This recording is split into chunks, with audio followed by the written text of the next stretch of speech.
حبيتوا جراتان سهلة واقتصادية وتوجد ثمثم. جبت لكم اليوم جراتان تاع السلق بشوية صدر نتاع الدجاج، تجي بزاف بنينة. وما تنسوش تخلوا لي جيم وكومنتار وابوني وتابعوا معايا الوصفة. نبداو بسم الله. اول حاجة اللي بديت بها هي قطعت 2 حبات كبار تاع البطاطا وقليتهم، ومن بعد رحت درت في قدرة شوية نتاع الزبدة مع شوية نتاع الزيت. خليت الزبدة سخنت ومن بعد رحت قطعت عليها شوية نتاع البصل بهذه الطريقة وزدت عليها، ومن بعد خليت البصل يذبال شوية، ومن بعد كي ذبال لي شوية تاع البصل زدت عليه 2 فصوص ولا 3 فصوص تاع الثوم، خليتهم يذبالوا مع بعضهم بهذه الطريقة كما راكم تشوفوا. ومن بعد ما ذبال لي البصل والثوم رحت زدت عليه السلق اللي كان ديجا قطعته وغسلته، سكرت عليه وخليتهم يذبالوا كامل مع بعضهم. وفي نفس الوقت رحت قطعت شويه نتاع صدر تاع الدجاج بتي كارو كما راكم تشوفوا، زدت له شويه نتاع الملح وشويه نتاع الفلفل الاسود وخليته يتقلى.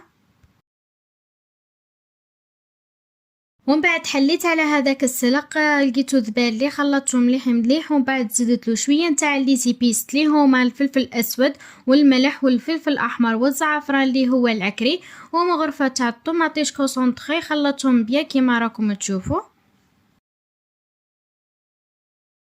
وخليتهم يطيبوا باه لي زيبيس هذوك يزيدوا يدخلوا في السلق نتاعي باه يولي فيه بنه مليحه. وخليت الدجاج ثانيه يتقلى، رحت جبت غيسيبيون درت فيه 4 حبات تاع البيض، نزيد عليهم رشه خفيفه نتاع الملح ما تكثروش بزاف، ورشه خفيفه نتاع الفلفل الكحل هكا باه ما يجيناش البيض نتاعنا صامت. خلطوهم شويه ومن بعد نزيد لهم لا كريم فخاش، تقدروا تعوضوها بالبيشاميل اللي ما عندهمش لا كريم فخاش، ونخلطوا مليح هذو المكونات مع بعض.